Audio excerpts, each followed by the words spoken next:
don't try to be a leader yet, because the broken mirror can only lead a broken company.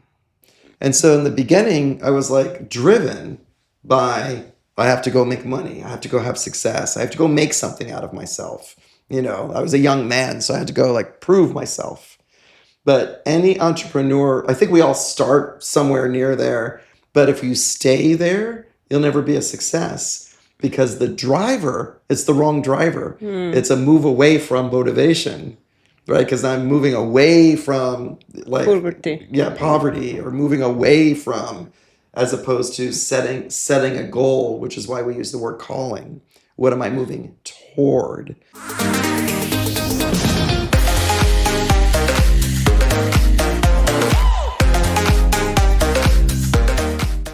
Welcome back to Mano's podcast. Today we have a different episode. First, because it's in English. And second, because we're going to talk about something that determines every result in your life.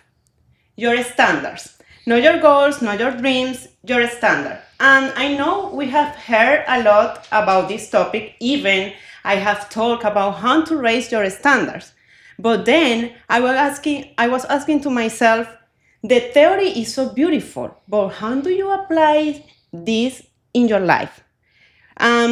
Because you don't know what you don't know, I start to talk about this topic with my energetic mentor, and we went to a deep conversation about archetypes. What are them? What is the shadow? How can you improve your life knowing about how the archetypes can help you to achieve a better life? So, because your life will never rise above the level of what you tolerate from yourself. And if you have ever felt stuck, overwhelmed, sad, exhausted, disconnected, repeating pattern, it's not because you are broken. It's because your standards are being controlled by part of that you have never met. Your shadows, your trauma, your archetype, your nervous system, your unhealed story. And today, we are going to explore all of that at a level that most people never even imagine. By the end of this episode, you will walk away with a deeper understanding of who you are, why do you want to do what you do, and what needs to change inside you so your standard rise for real permanently. And to guide us through this journey, I wanted to invite someone extraordinary. He is a U.S. Army veteran who began his career as an active duty counselor in behavioral sciences. For more than 30 years, he has worked at the intersection of mind, body, and spirit healing. He holds a PhD in archetypal studies and dream work. He is certified in psychedelic assist therapies through CIIS, trained in MDMA-80 through Lycos Therapeutics, and has led ketamine-assist psychotherapy program for years. He's the lead trainer for EFT tapping at ACEP, a master trainee of NLP, a national expert in Qigong and Tai Chi, and the founder of Wisdom Tradition Integrative Behavioral Health and the Wisdom Training Institute. But beyond all of that, he's my mentor. He's a man who had to write his own standard first by facing himself, healing himself, and rebuilding himself. And today, he is here to help you do the same. So help me to give the welcome Dr. Michael de Molina. Thank you so much for being here, Michael. Thank you for inviting me, Mano. Thank you. Yeah, for me, it's a pleasure and it's a challenge, this episode, because it's in English. So it's not my natal language. But you have so much knowledge, so much wisdom.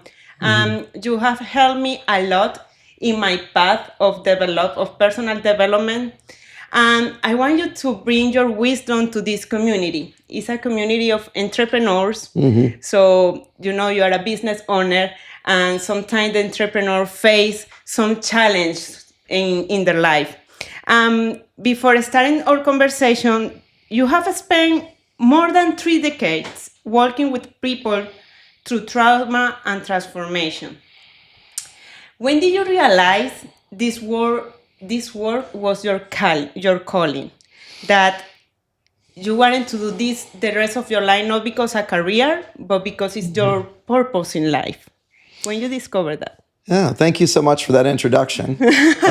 Sometimes I forget myself exactly what I've done or Yes. where I've come from. And I don't know how many lives you have lived, but more than one, apparently. yeah. Yeah. And so, the difference between career and calling, I think, is something very important for entrepreneurs. And I think that we'll probably talk about that a lot during this podcast because people identify themselves as being an entrepreneur, but haven't really yet explored what is their calling. And those two things could be different from each other. So this question is saying, when did I go from career to calling? And the answer is probably when I was in the Army. I joined the Army, to be very honest, to get the money to go to college, to get the GI Bill, because I didn't have any money, at the time. And that was the only way I knew I would be able to go to university. So I wanted to go to the military, to go to the Academy of Health Science to get my training. So I think that that's an important first step for people who truly want to not just be an entrepreneur, but to be able to start multiple businesses or to start multiple business lines, or if people want to build to scale. One of the first things is we have to be willing to always be a student. We have to always be willing to learn what's next and what's next and what's next, because times change, technology changes, finances change. The only constant in entrepreneurship is change. And we have to be on top of that. And it's only through keeping ourselves humble and remaining like a what we call an open teacup, an empty teacup in martial arts. It reminds me, what you just said reminds me to my grandma. Grandma, the other day, she told me something that in life, everything changed, even the day. Today is different than yesterday. And I was like, my God, that's true. Right. So as soon as we think that we've solved the problem, we've arrived, or we're at a certain place of security, that's actually the day that the failure starts. Right? But if we keep ourselves open, then we're always ready for what comes tomorrow. Yeah, that's true. There's a story in martial arts. Can I tell a little story? Yeah, please. So the student climbs the mountain in China to learn from the master, and arrives at the master's house, and the master sets up to have tea together. And the student is anxious and ambitious, and they say, I want to know everything. I want to know everything. And so the master starts to pour the tea into the student's cup, and then continues to pour the tea until the tea reaches the brim, and then keeps on pouring the tea until it spills over into the saucer, and then continues to pour the tea until it spills from the cup to the saucer to the table, and continues to pour until it spills off the table, until finally the student just jumps up off. What are you doing? What are you doing? And the master says, I can't teach you anything because your mind is already full like this cup. My God. I can only teach you if you keep the cup empty. An empty cup. I love what you said. In Spanish, it's like you have to be a white card. Okay. Ready to learn. Yes, ready to have something written. So yeah. Right. So basically, your journey started when you were in the U.S. Army, right? Yes. So what happened there? You started work as a counselor? I was working as a counselor, and this was in the 1980s. And so the people who were in the Vietnam War in the United States were still active duty. And I was very young. I was only 21 years old, but they were being assigned to me as my clients. Oh my God. And so from a very, very early part, my first year as a counselor, I was sitting with people who had trauma, who had combat trauma. And so the shift from my career to my calling, frankly, was learning very early that it's not about how smart I was or how much knowledge I had to impart or how much I could teach or my fancy techniques. It was always about just being present for another human being. And it was something more quiet of just witnessing someone else's story that I realized that shift between this is what I'm doing for work to this is a calling, this is a gift that I have to give to people. And I've learned many, many techniques since then, but the very foundation of it is always just being present for other people. That's beautiful because I know that it is like that. And after you have been with all these soldiers, civilian, addicts, and people carrying invisible wars inside them, from everything you have witnessed, what does trauma actually do to the identify of a human being? Yeah, thank you for the question. Yeah, what trauma does in a human being, basically. If we could imagine the identity of a human person as a mirror, it shatters the mirror. And oftentimes we talk about what we call small t traumas and then big T traumas. And so not every trauma has to be combat, right, in our lives. It can just be some of the things that we grew up with, which started us to have low self-esteem, low self-confidence, self-doubt, or limiting belief systems. Like I know I want a goal, but I can't get it. I can't get there. So the traumas shatter the mirror so that the identity kind of turns into different shards or different pieces of the whole person. So what we would say is that what's the real goal of all healing? What's the real goal of being a whole person is to take those pieces of ourselves and to put that back together, right? And to be able to become a whole person is to retrieve our identity or remember our identity of who we really are, who we've always meant to be, and what we have to give to the world. So basically, the trauma, what it does is, let's say you have a goal, but you don't do anything to achieve those goals because of all your system belief, limited, the limiting decisions that you have that is not allowing you to get to that place that you want to be. That's what trauma does in a human. That's the effect, but the trauma is the cause. Okay. And so, for instance, let's say I had my football coach yell at me at 10 years old. And he installed a limiting belief like, oh, you'll never make the team. You'll never make it. And so then I have it in my head, oh, I'll never make it. I'll never make it. And so we would say that, like the mirror shattering, that there's that 10-year-old part of me that has the limiting belief that sabotages me on the inside. And so I go like, I'll never make it. I'll never make it. It's really a message from someone else.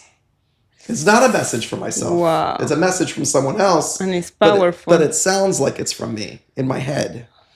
So all of the NLP and EFT and all of the different therapies and timeline therapy, they're all about retrieving the gold that 10-year-old part of me has. Because what if it's the creativity of that 10-year-old part of me that actually has the answer to solve a problem for my business?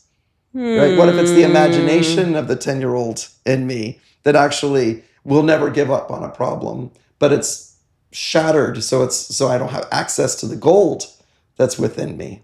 And how can you be aware of that? Because sometimes we're going so fast in life that we don't work in ourselves, and we are just working. So how can you be aware that, oh my God, this is happening to me in different situations? I always believe that I can do something.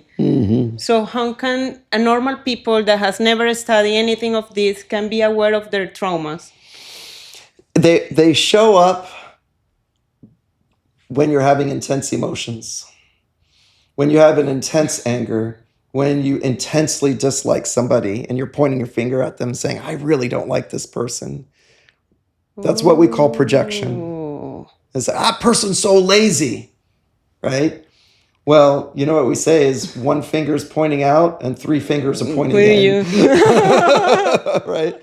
And so anytime that I feel intense emotion about like this, or negative self-talk about myself, oh, you'll never make it.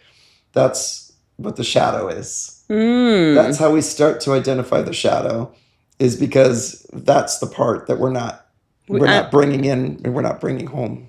And we are going to go deep in that shadow topic. But before that, for people who have never studied the archetypes that we were talking about this conversation days before, what is an archetype? Starting for that, how can you explain that in a way that a 5-year-old kid can understand? That's great. A 5-year-old kid.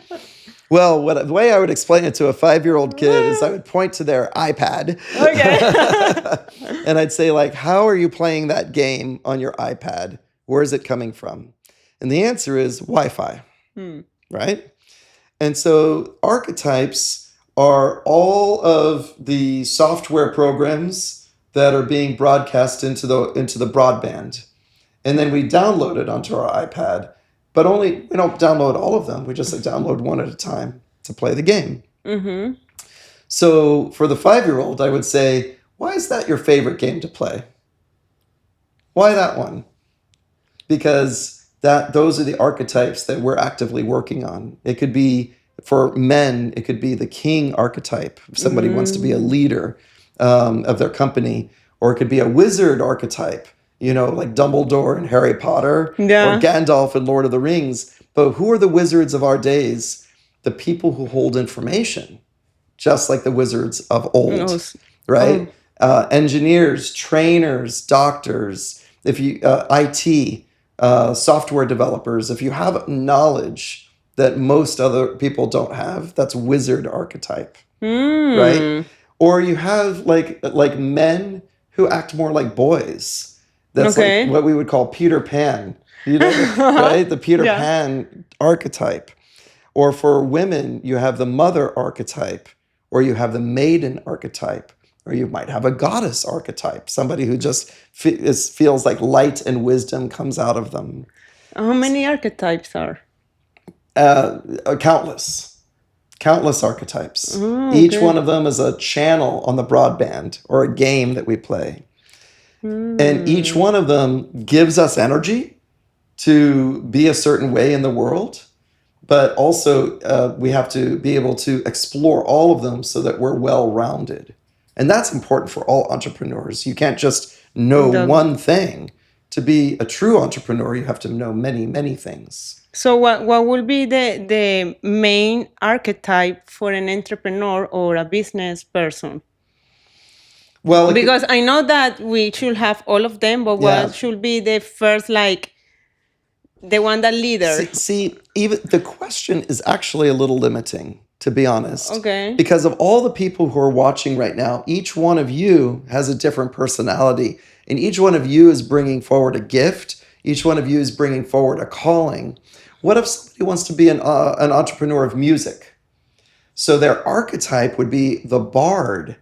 Or if we go back 1,000 years in Europe, where all of our ancestors, came from, or the old world, as my grandparents used to say, it might be the musician or the bard, right? And that archetype is being tapped into for someone who wants to start a music business. But what if someone else wants to open up a security company, right? So the person who wants to open up a security company is more like a warrior archetype. And they have a feeling like, I want to protect people. I want things to be secure. I believe in law and order.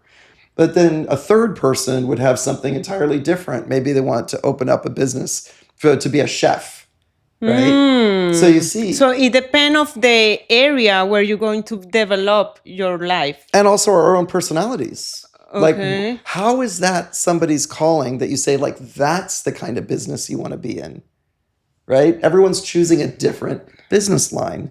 So each one of us is tapping into a different archetype.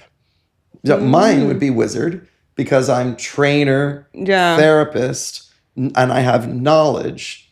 And for me to express my archetype in a good way is to give all that knowledge to other people. And for me, that I'm a sales person because that's my area. What should be my archetype? What is when you originally decided to open up a business to teach other people about success? Also. What memory from your childhood did you tap into? Take a moment and think about between 0 and 20 years old that you said, I know what I want to do. Well, if you ask me, this year I imagine myself as a Wonder Woman. You see Okay. the superhero? And Wonder Woman is an archetype, Yes. right? Powerful woman, Exactly. beautiful but strong, defender of others. She Okay. flies an invisible plane. She has the lasso of truth, right? Like this, asking questions, right? Tell the truth. So you're living into your archetype in a very positive way. Yes. Oh my God, I didn't know. That's good. When you study all of this, because I know it was Carl Jung, the person who did all this study in the past, and you learn from him, right? So he talked about the shadows in people. So what is shadow? What means that in a human being, and how they work with the archetypes? How can you solve your shadows? Talk us a little bit about that. So in your last question, I gave an example of like, what was your favorite childhood memory, or who was your hero, or who did you look up to? And you gave Wonder Woman. So that's one way of discovering our unconscious mind, right? Name a positive memory, name someone you looked up to, or it could be someone in your family, or a teacher, or a coach, or a priest, or anybody who, when you were a child, you're like, oh, it's like that. Like, I want to help people like a priest or something like that. Yours is Wonder Woman. So when we start talking about shadow, Carl Jung, by the way, is my teacher's teacher. Right? Okay. Yeah, my mentor's mentor. But he invented this word shadow, obviously borrowed from, this idea of light and shadow.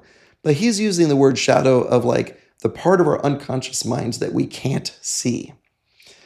And most people actually get this wrong. Because they, like, let's say they become very angry and they, yell and scream or throw something around the house and they say, okay, that was my shadow. That was my anger. That was my shadow. And then I always say, like, no, that's not your shadow.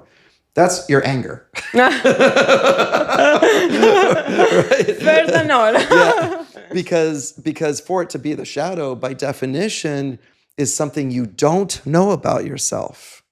As soon as you know it, this is my anger, then it's not shadow. This is something that you need to work on. Okay. So let's say that the shadow is something that you don't know about you, but once you discover, it's not your shadow anymore. No, now it's conscious. Okay. Yeah. Okay. So then it begins to be an emotion. I discovered this is an emotion. Right. Okay. My anger or my anxiety or my fear or what have you. And so oh my God, I had a totally wrong understanding about the shadow's word or meaning, because I thought that it was like, let's say I have an addiction for something. Right. That's my shadow. I was thinking that was the meaning of that. So it's totally different. So because when you have an addiction, you drinking alcohol or you no sé, smoking cigarettes. Overeating, you whatever. are acknowledged, you are aware of that, you know that you're doing it, so it's not a shadow. That a shadow is something you don't know, that you don't know about yourself, and mostly something that you don't like about yourself. So remember when you were asking me, how do you know, how do your unconscious mind, how do you know your shadow?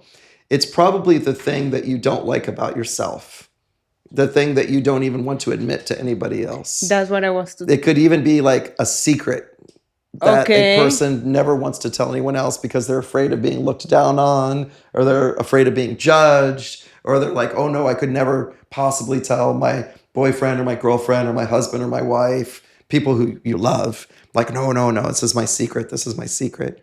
Now we're talking about shadow because it's in the closet. Oh my God. Right? And honestly, you'll never truly fulfill your actual calling or your success as long as there's some part of you in that closet. You never will, because a part of you is being locked up inside. And that's where the gold is. That's always where the gold is. And it takes a lot of courage, like, to admit that. It's the most courageous thing that we can do is to shine the light toward the shadow to reveal what's there. Wow. What will be the first step an entrepreneur must take to integrate their shadow? Well, first, the willingness, the courage to face our fears or to face that one thing about ourselves we don't like. But I want to tell you about another kind of shadow too. Mm-hmm, please. It's called the golden shadow.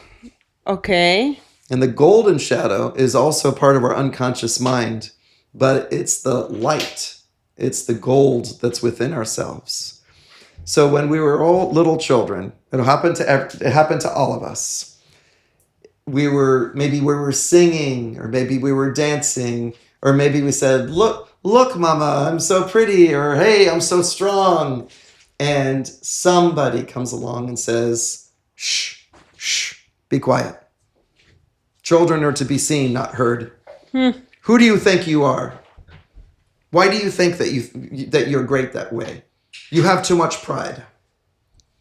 And we have many programs from our childhood of being smaller that we got from that.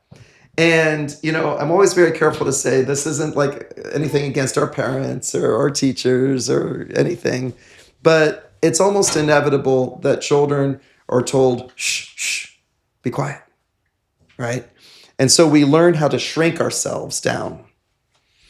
And what are we shrinking is our light.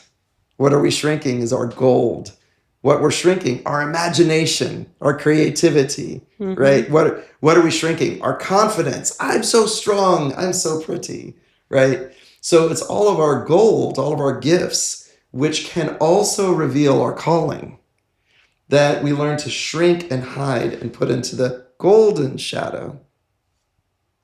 So how do we find that one out, right? Yeah, I wanted to know. That was about to ask that. How can you discover that? What kind of techniques do you apply with your clients to work with their shadows? Yeah.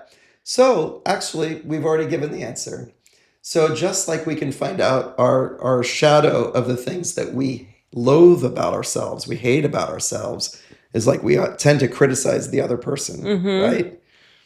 True also for golden shadow. We say, look how beautiful that person is. Oh my gosh, look how strong that person is. Oh, I've never seen so much creativity. I love hanging out with this person because of the creativity and the imagination. Oh, look at their humor. And so we project our golden shadow onto others as well. Because we always focus in the negative. But also when you do a compliment for someone, it's also because it's a projection. We're also of projecting our gold onto the other. So our job, our duty that we owe ourselves is actually to what we call withdraw the projection, so that those pieces of ourselves, those shards of ourselves, can come back home. But that's a hard work. I mean, you say, and it's very easy to understand. But how you help a person, or how you do it in your practice when someone gets to you because, I don't know, they have trauma, post-traumatic stress, depression, anxiety, stress. How do you help them to deal with all of these emotions? Well, I mean, that part's kind of easy because whatever people are complaining about, you could simply ask a few questions to yourself right now. How old were you when you started to think that way? Who told you that? Who gave you that message? How did that happen? Why do you even believe that's true? What is your evidence that that limiting belief system could be true? Right? Who said so? Who's the authority that said that was true? So then when we go into our own history, just like the Wonder Woman example, and we start looking at that, and we start to say like, oh, it was somebody else's voice that said that to me. And then we apply, an intervention like energy psychology, EFT tapping, NLP, timeline therapy, hypnosis, or any of the other really beautiful techniques that we have. And continue. I'm sorry. But what we're really doing with the techniques is we're holding space. Remember the example I gave of the 10-year-old? We're holding space for the 10-year-old that's inside. So that 10-year-old can also grow up to our current age. And that's what it means to have what Carl Jung called individuation, where the different parts or pieces of ourselves can come home. That's what you do in your clinic, right? In Alaska.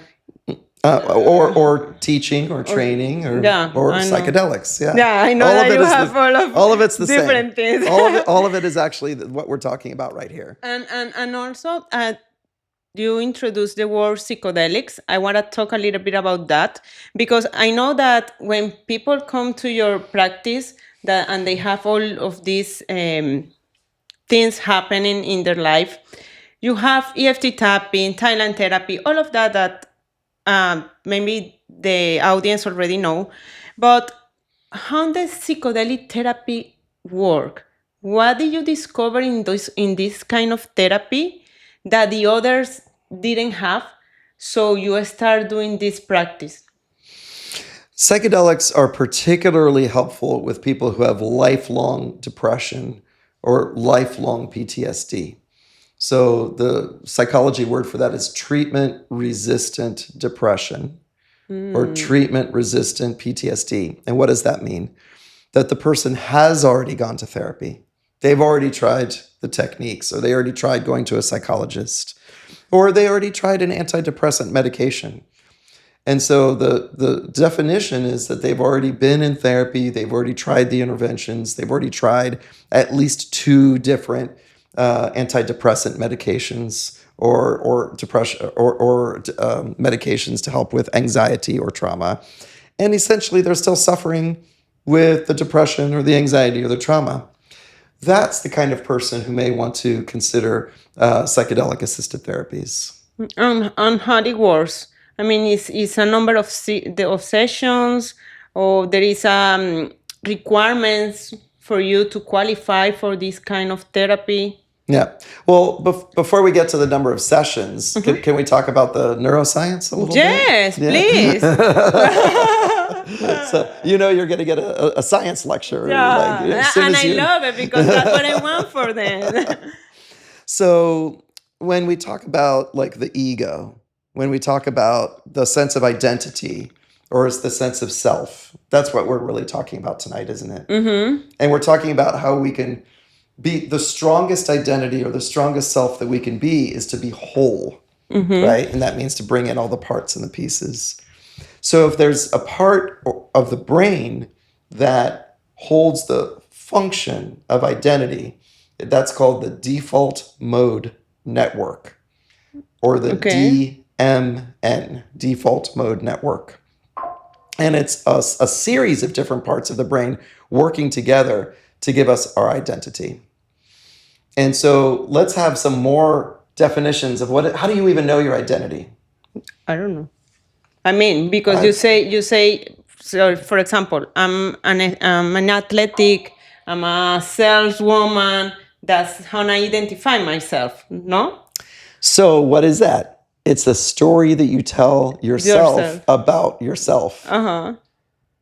That's all identity is. Exactly. It's a story you tell yourself about yourself.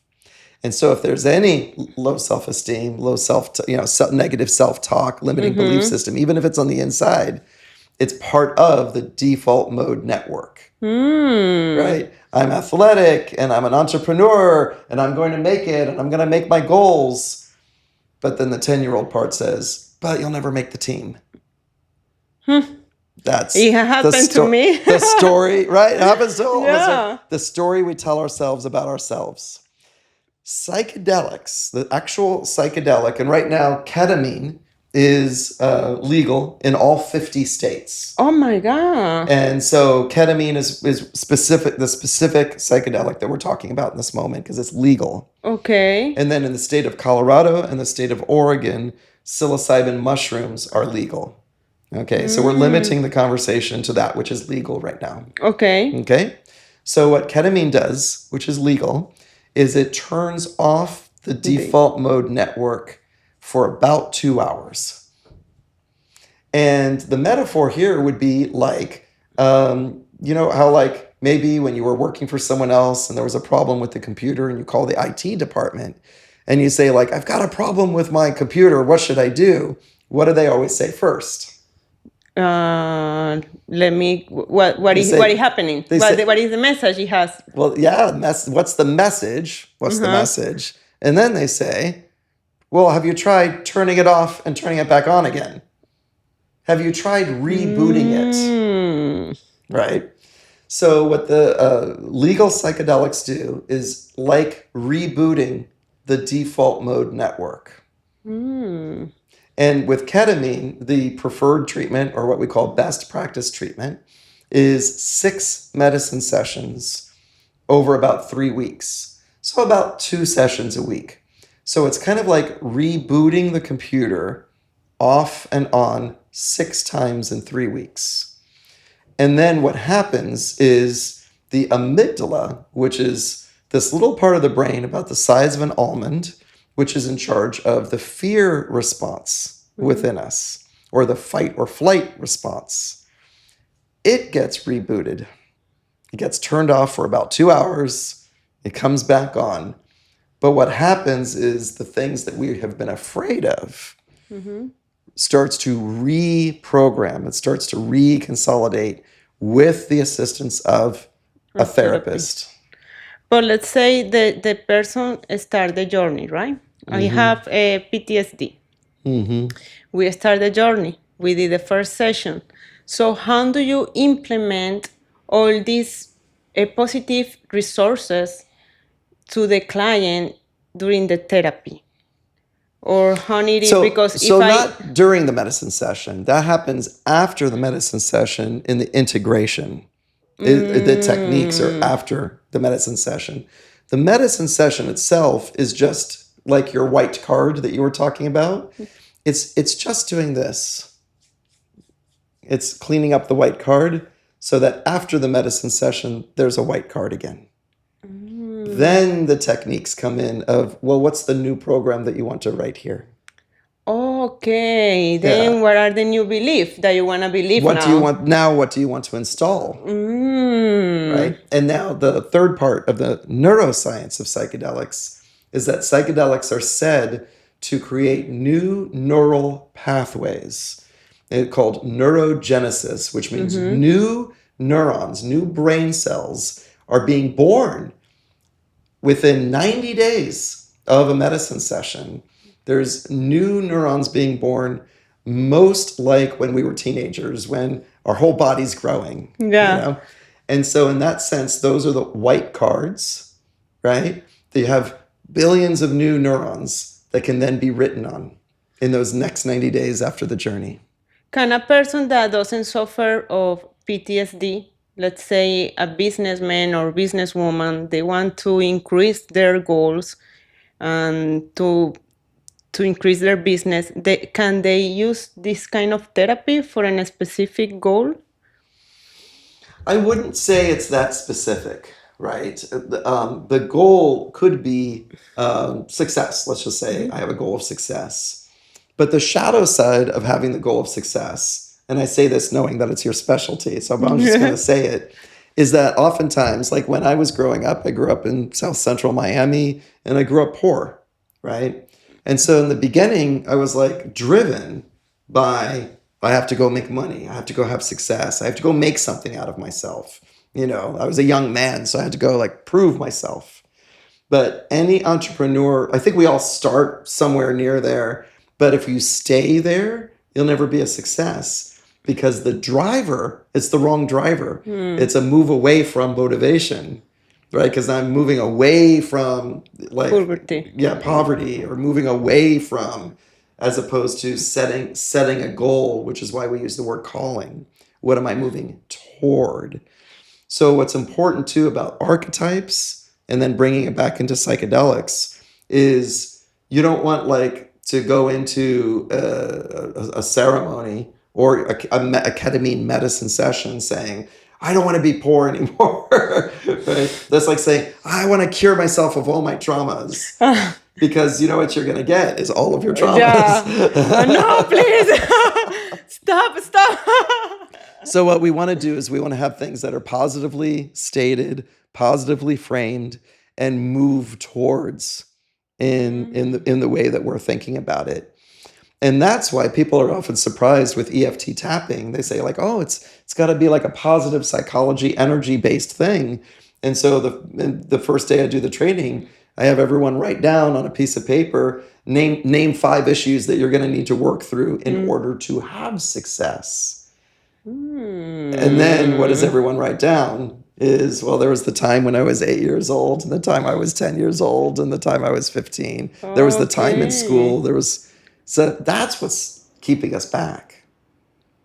That's why we have to go clean that up. We have to go create the white card.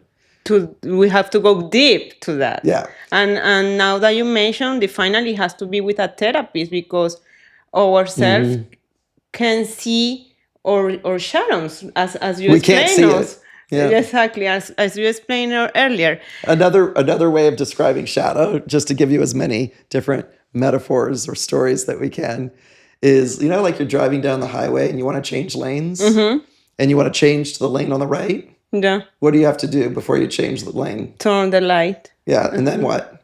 Look if no car is coming, and then exactly. You have to do, in English we call shoulder check.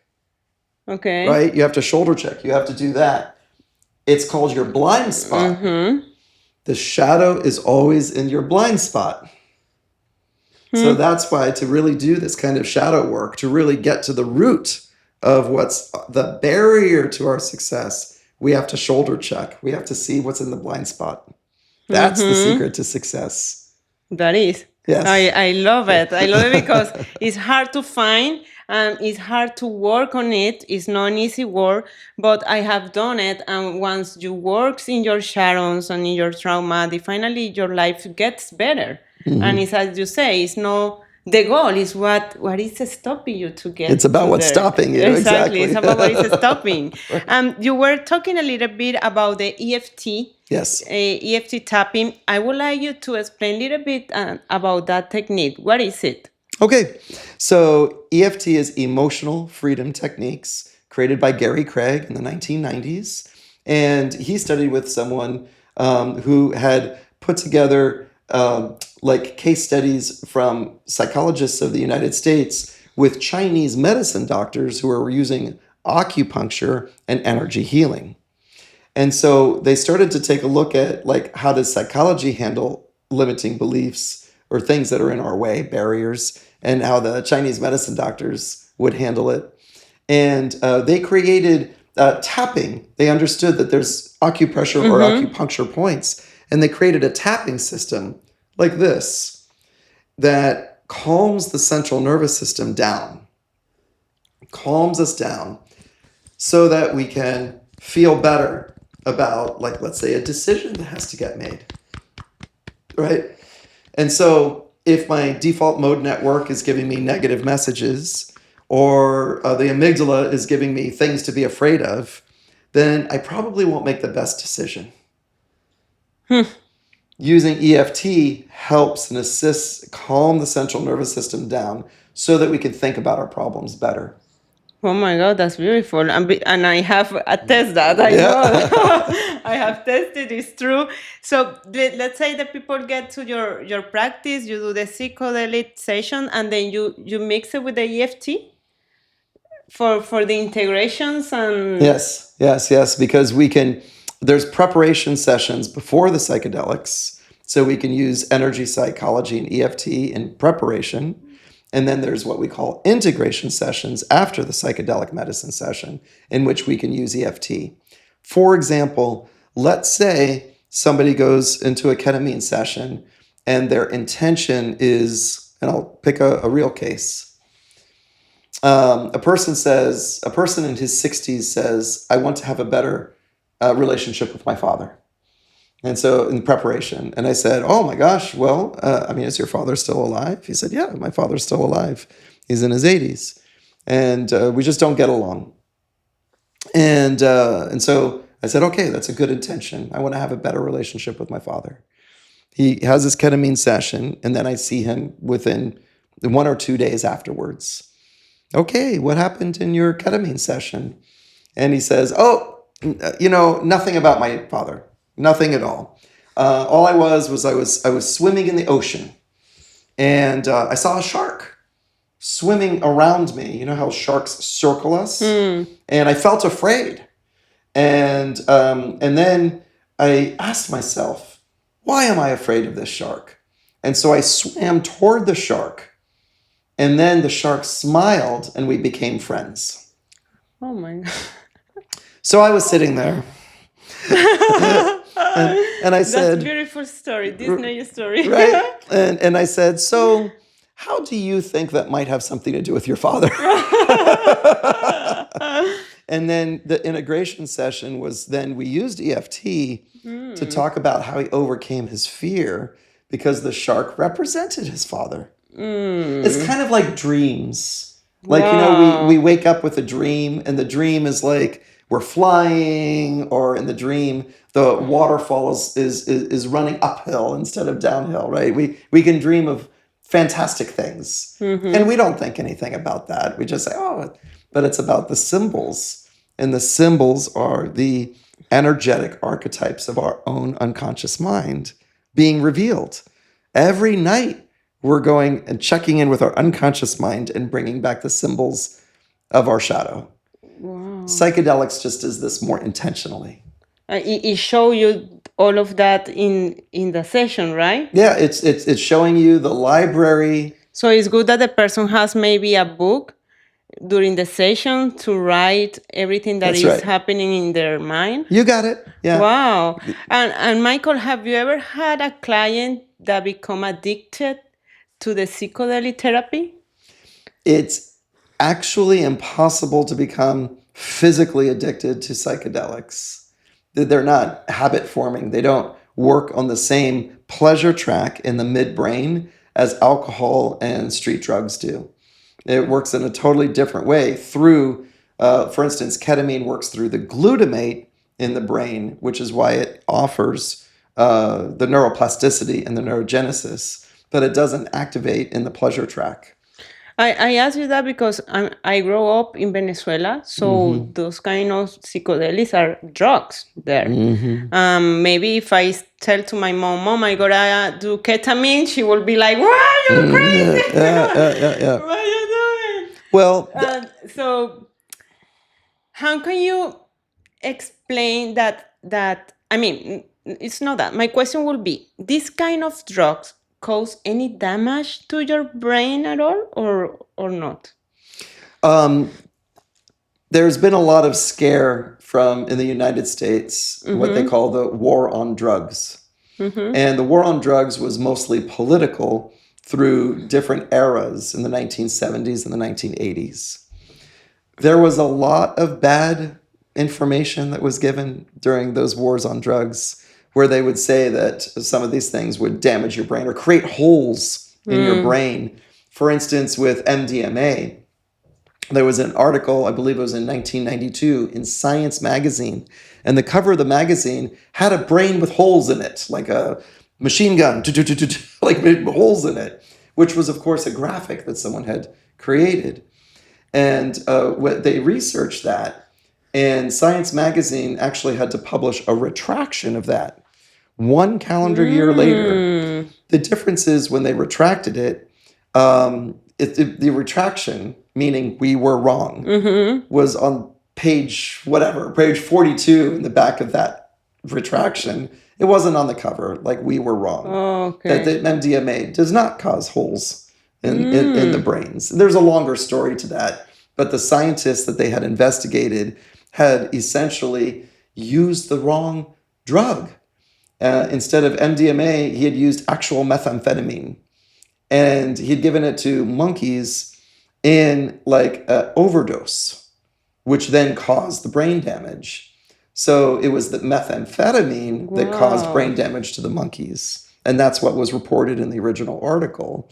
But if you were to ask pretty much anybody in the United States, does MDMA create brain damage? They would say, yes, absolutely. I remember an article in whatever year that was, 1992. And nowadays, when these all psychedelic studies began, um, I heard that the MDMA was in court to be approved, right? There, in August of the year 2024, there had been 2 phase 3 trials through the FDA approved, and there was a vote of 11 people. That was a panel from the FDA, and they through a vote actually said we want more phase 3 trials. So they voted kind of in a way of saying not yet. The 2 phase 3 trials were good, but I will be the first person to admit that they could have done better in some of the quality controls. And personally, and some people disagree with me, but personally, I'm glad that there was a pause so that we could do another 2 phase 3 trials through the FDA. And people can be even more confident because the topic is coming up quite a bit in many places. And I think it's important for our country to have better infrastructure around psychedelics, from everything from public health to insurance companies need to be able to think about how does this become a medicine, and this is important, so that it's not a drug. How can this be a medicine that does good in the world? And I think if we personally treat it with respect and we honor the medicines and we do have medical doctors involved in the process, and we have therapists involved in the process, trained coaches involved in the process, that there are safe ways of using these powerful medicines in ways that can really help people who have had lifelong trauma or lifelong depression. Yeah, what you mentioned is I mean, it's a lot of responsible in that approval because it's coaches, therapeutic, maybe if they use the exact quantity, it's good, but then there is maybe can be another person who abuse of the use of these psychedelics. Michael, if someone listening feels broken, lost, unworthy, how do they start rebuilding their internal standard where they don't even like themselves yet? What will you say to them? Have courage, look within, and in the case of this question, don't try to be a leader yet, because the broken mirror can only lead a broken company. We really need to do our inner work first. And that doesn't mean we have to do it perfectly, but if I can tell another story. You know the mythology of King Arthur of Kind of, England? but tell it. Yeah. So one of the things that there was King Arthur and there was Merlin the wizard, Sir Lancelot. And one of the things that comes out of this mythology is that the health of the king is the health of the land. When the king got ill, the land could not give fruit. And there was no harvest in the fields, and the people starved. And then when the king was healed, there was fruit on the trees, and there was wheat in the fields, and the people could eat. And I think that's a really important message for all of us who we want to do good in the world. But success must be more than success for just myself. The difference between someone who's going to run a business, maybe even a successful business, and someone who has a calling is that other people must also prosper. we must take care of our employees as well. We must take care of our clients. We can't be dishonest in our dealings just to make a good deal. My father, by the way, sold insurance. Oh, He was one of the first insurance salespeople in the 1970s, 1972. wow. And he sold life insurance and New York Life, Oh, nice. early I 1970s. didn't know that. Yeah. So you was And a, I'm going to tell a story. So I would ask him when I was a kid, so what's the secret of the sale? How do you do that? And he said, oh, that's easy. The truth. The truth is the secret to the sale. yeah, the truth, and I will add build relation with the person. Yeah. I have discovered that sales is all about relation. It's all relational. And it can't be faked. Like 5 steps to rapport. No. That lasts about 5 minutes. You have to actually care about that you're delivering what you said you're going to do. You want integrity. Your words and your actions have to match. You have to be healthy in body, mind, and spirit. You have to have something that you're selling, whatever your business line is. Because ultimately, the saying, it's like you're selling yourself. And so if that's true, then what is it you're selling if we ourselves are not whole?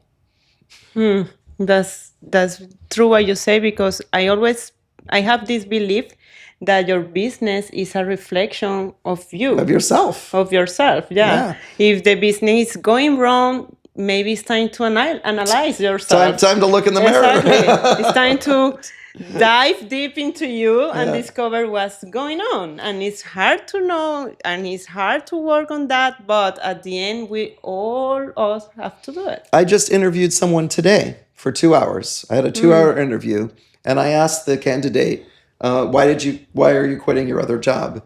And she said, because my boss cannot admit they're wrong. And they throw me under the bus.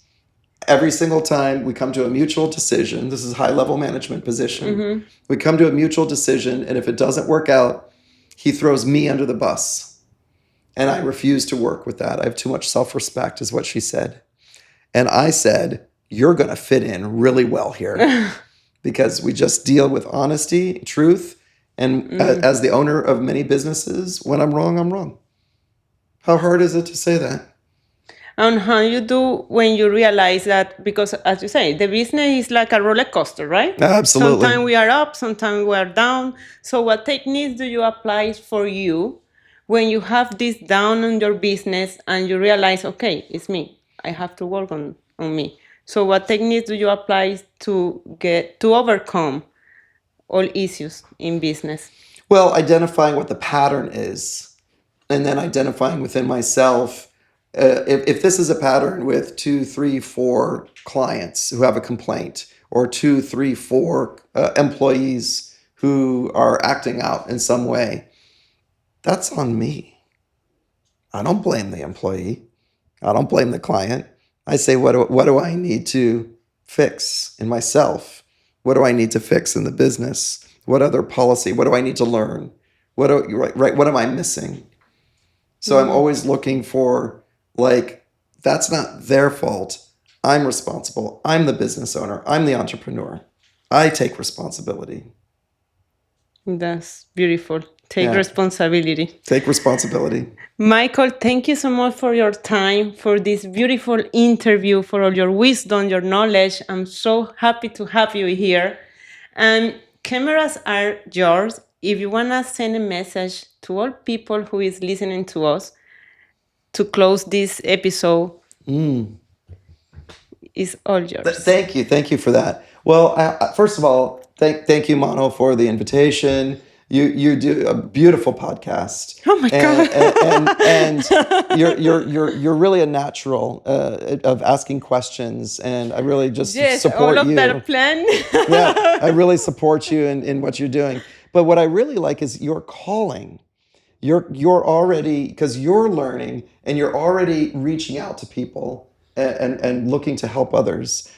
That's the sign of someone who's living their calling, who has mission, right? And so a lot of respect to you. So thank you. It's because, I mean, entrepreneur is hard. And also we have to lift each other up, right? Duh. That's the other thing. Everybody wants to get in competition. Oh, that's my competition. That's my competition. You never go anywhere that way. Exactly. There's only one competitor. It's me. It's myself. Exactly. There's only one person I'm competing against. Yeah, right? it is.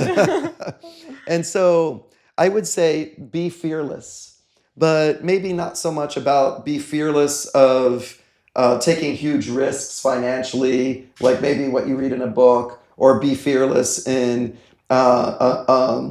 quit your job without any financial backing, or nothing like that.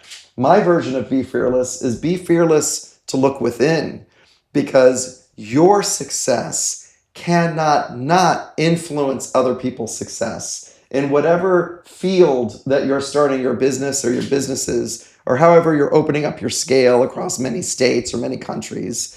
The more whole you are, the health of the king or queen is the health of the land.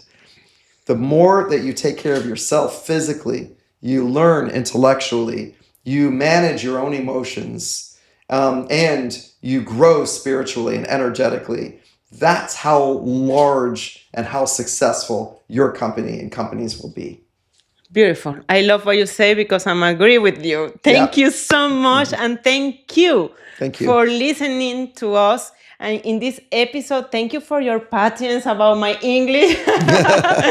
And we will see again in the next episode on Mano's podcast. Thank you so much. Bye bye. Thank you.